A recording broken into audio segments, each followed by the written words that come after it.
Your score is based on several factors. Sorting the numbers now.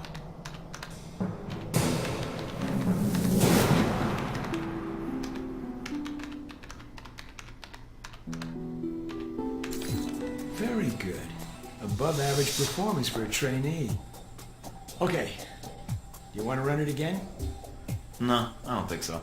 Very well, I'll log the results. Westridge can complete your evaluation once you finish the other tests.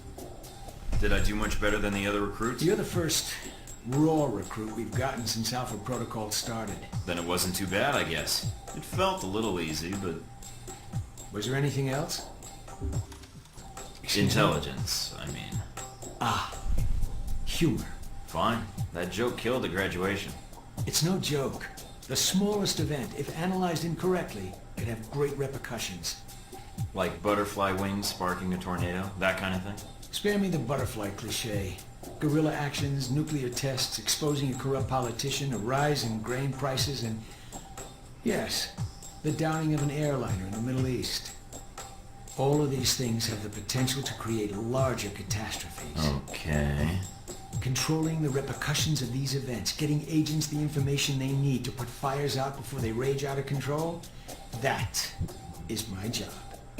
So when I'm in the field, my orders come from you, or another analyst. My job is, what, to listen? Yes, it's a numbers game. But decisions must be made quickly. If the decisions are solely reactive or passive, well, then you operate at a disadvantage. So sometimes you create events. For political equilibrium, yes, at times. At other times, to give America an economic advantage. I thought we were mostly mission-driven.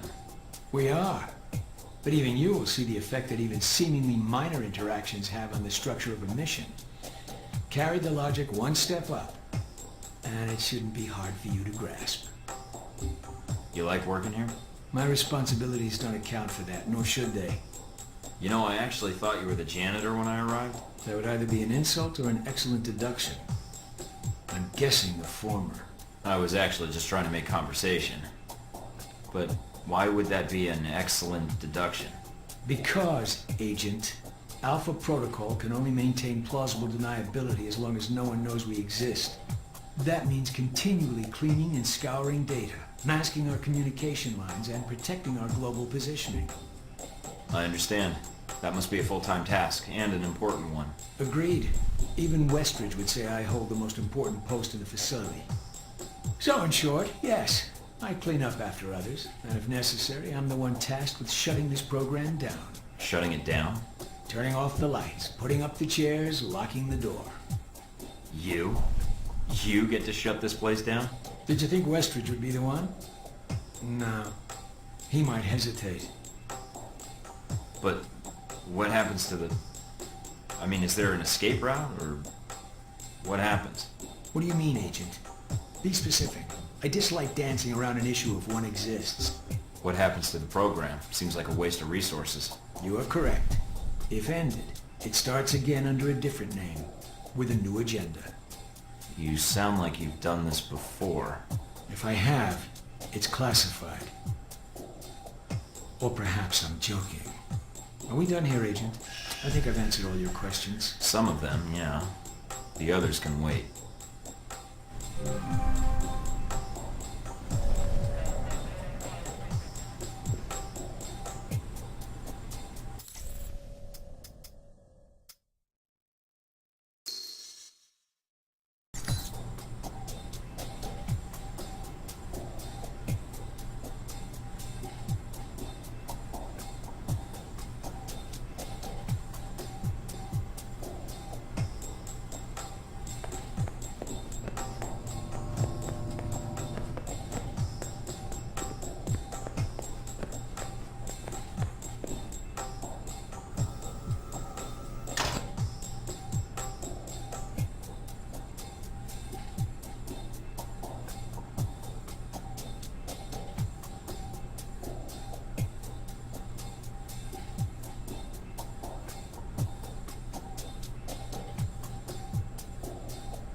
You guys must have spent a fortune on the TVs in this place.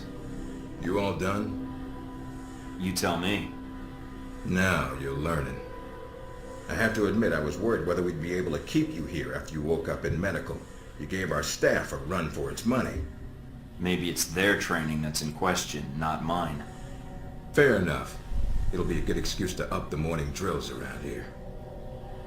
Got your evaluation back on the tech portion of your training.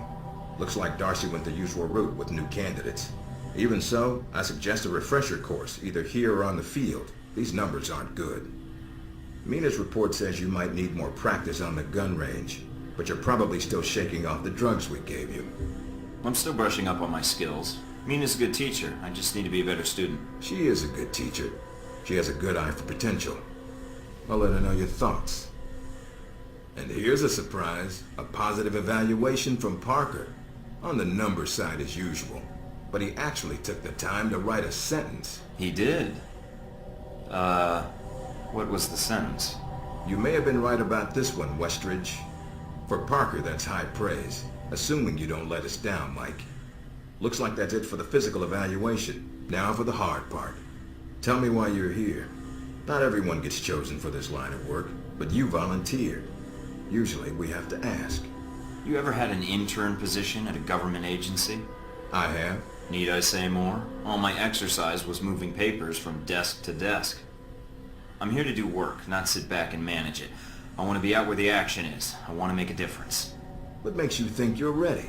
Because I tell you, we get a lot of recruits in here, and you're not convincing me. I get an opinion? Or is that a rhetorical question? All right, let me be more specific.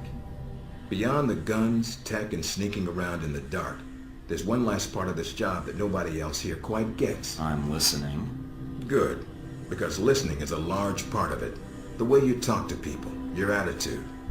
That's what we're going to discuss now. I'm not sure I understand. Is there something wrong with how I deal with people? No, believe it or not, you're not here because you're a people person. You're here because your psych profile says you're skilled at manipulating others. Was that a compliment? You'll see. The way you project yourself definitely affects what people think of you, and your reputation with them. And if I want to impress them? You don't always want to or need to. Having a good or bad rep with someone can actually gain you different benefits. Sometimes you want to piss someone off so they can't think straight. Other times you want to build a strong rapport with someone and talk your way out of a bad situation. All depends on your objective. This goes for your handlers as well. We're going to be sending you into a lot of dangerous places, and your only backup is going to be who you're talking to on your headset. How you treat them is going to have an effect on the success of your mission.